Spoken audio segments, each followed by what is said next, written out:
जहाँ तक मार्च 1 से लेकर अब तक जब से सेकेंड सर्ज शुरू हुई है, हमारे टोटल 2365 पॉजिटिव केसेस हमारे डिटेक्ट हुए हैं, जिसमें से 896 इस वक्त एक्टिव हैं और 1444 जो है वो रिकवर कर गए हैं। 25 डेथ्स भी हमारे डिस्ट्रिक्ट में हुई हैं। जहाँ तक इस वक्त सेल्फ आइसोलेटिंग और जो ट्रॉमा सेंटर में रिकवर हो रहे हैं उनका ताल्लुक है, तो वो कोई 896 है। हमारा जो केस लोड है in the month of May वो काफ़ी बड़ा है और लॉकडाउन कोरोना कर्फ्यू की इम्पोजिशन के बाद भी बीच में कभी कभी हमारे केसेस जो होते हैं वो एबनॉर्मली राइज करते हैं। आज एक खुशाइन बात यह है कि हमारे 343 केसेस जो हैं वो जो एक्टिव केसेस थे वो रिकवर हो चुके हैं और जो आज की पॉजिटिव केसेस हैं वो 71 हैं। कल हमारे 128 केसेस आए थे और उससे एक दिन पहले 201 जो अभी तक के हाईएस्ट केसेस थे वो आए थे, लेकिन that can be attributed more because of the rat positivity in travelers and construction workers.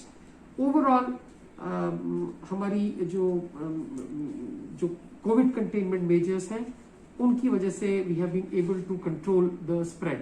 लेकिन जैसा कि पिछली कुछ मीटिंग्स में ऑनरेबल लेफ्टिनेंट गवर्नर सर ने in the presence of the chief secretary sir और उसके बाद जो सीरीज ऑफ बाकी मीटिंग्स होती हैं जो डिफकॉम सर ने भी चेयर की, financial commissioner health and medical education ने भी चेयर की, और उसमें एक इशू जो सामने आया है that is about rural spread, कि ये जो इन्फेक्शन है अब रूरल एरियाज में जो है वो पीटर इन हुआ है। सो उसको कंट्रोल करने के लिए directions have been issued to undertake aggressive RAT and RT-PCR testing in rural areas, और हम वही कर रहे हैं अपने जितने भी रूरल एरियाज है जहां से हमें कुछ केसेस रिपोर्ट हुए हैं वहां पर हमने अपनी जो टेस्टिंग है उसको स्केल अप किया। तो पता है हमारे NH-44 पे जो एसेंशियल सप्लाईज की गाड़ियां चलती हैं वहां पर हमारी रैट की टेस्टिंग, एग्रेसिव टेस्टिंग चलती है, इसी तरह JT पे एग्रेसिव टेस्टिंग होती है। उसके अलावा हमने पिछले कुछ टाइम में कंस्ट्रक्शन वर्कर्स की भी जो है बड़ी एग्रेसिव टेस्टिंग की है और काफ़ी पॉजिटिव केसेस वहाँ से जो है निकले हैं। लेकिन हमारी ओवरऑल जो रिकवरी है पेशेंट्स की वो अच्छी है और हमें उम्मीद है कि कोरोना कर्फ्यू की जो कंटिन्यूएशन से we will be able to control the positivity या पॉजिटिव केसेस जो हमारे आ रहे हैं।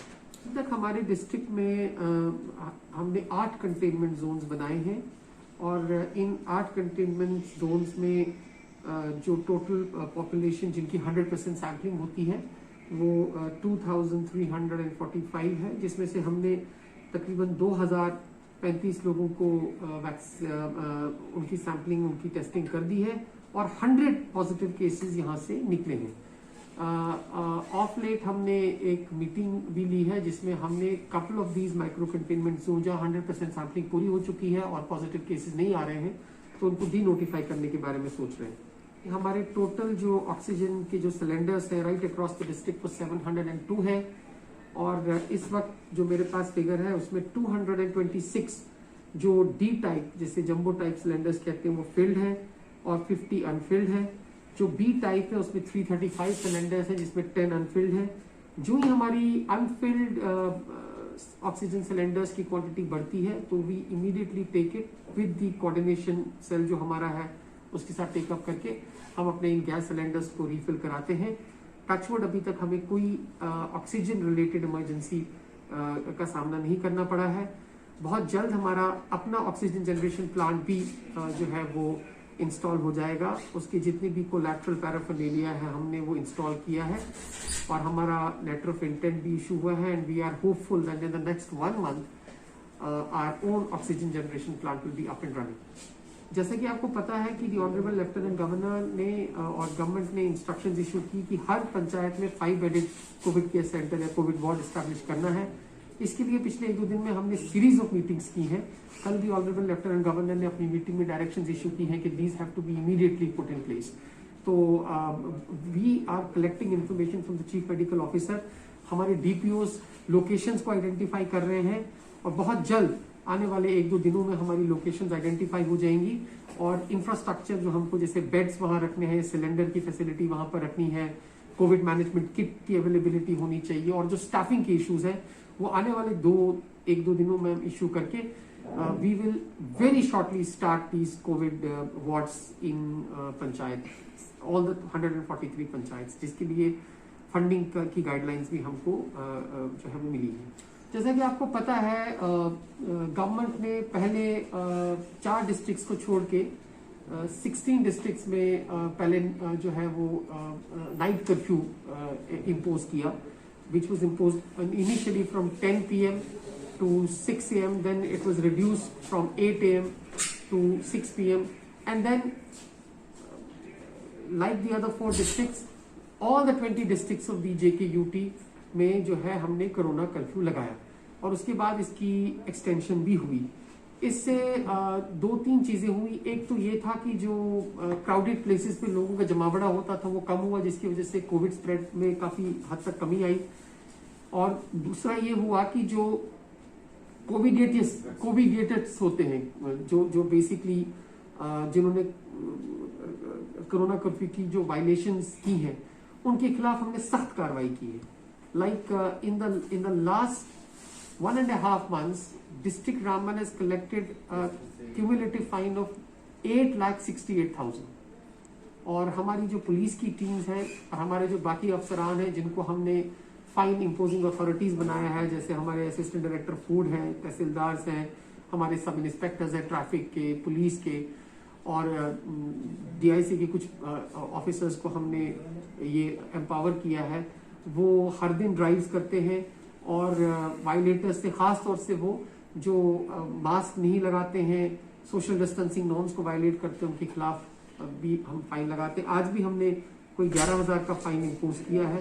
Cumulatively we have crack down on them, ताकि एक डिटरेंट क्रिएट हो और लोग अपने घरों के अंदर रहें। हम अपने ट्विटर हैंडल के थ्रू भी लोगों से यही गुजारिश करते हैं कि जितना हो सके अपने घर पे रहें, और not to come out, they should not come out unless they have a medical emergency। कहते हुए बहुत खुशी होती है कि लोगों ने बहुत कोऑपरेट किया है।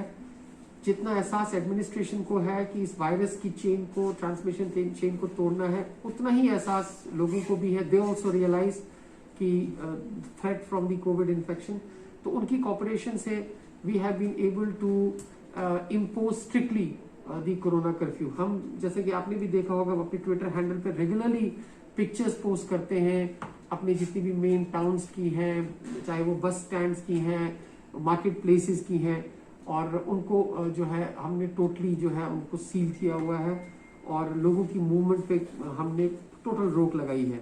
उसके अलावा ट्रेडर्स का मैं शुक्रिया अदा करना चाहता हूँ, वो बहुत कोऑपरेट कर रहे हैं। उनकी इंटरेस्ट को भी मद्देनजर रख के हमने एक मॉर्निंग में, जैसा कि बाकी डिस्ट्रिक्ट्स में भी आपने देखा होगा, एक विंडो प्रोवाइड की है जिसमें वो लोगों को एसेंशियल सप्लाईज की स्टॉकिंग में मदद दें।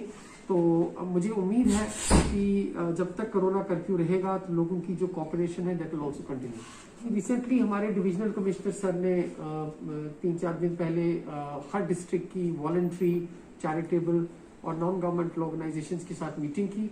उन मीटिंग में an appeal was made to them कि वो डिस्ट्रिक्ट एडमिनिस्ट्रेशन के एफर्ट्स को सप्लीमेंट करें। हम भी उनको एक्टिवली यहाँ पर अपनी जो covid containment, covid mitigation efforts में इन्वॉल्व करते हैं। यूनिलैटरली भी, वॉलंटरली भी वो अपने लेवल पे बहुत अच्छा काम कर रहे हैं, और बहुत ऐसे लोगों को दे आर रीचिंग आउट जो कर्फ्यू की वजह से या उनकी जो लाइवलीहुड के इश्यूज हैं उनको वो केटर कर रहे हैं। बहुत सारे केसेस में they are helping patients to reach to the hospitals, to the other sub centers, health centers for immediate medical treatment। तो हमें उम्मीद है कि आने वाले टाइम में भी इन वॉलंटरी ऑर्गेनाइजेशंस का डिस्ट्रिक्ट एडमिनिस्ट्रेशन के साथ जो कोऑर्डिनेशन है वो कंटिन्यू रहेगा।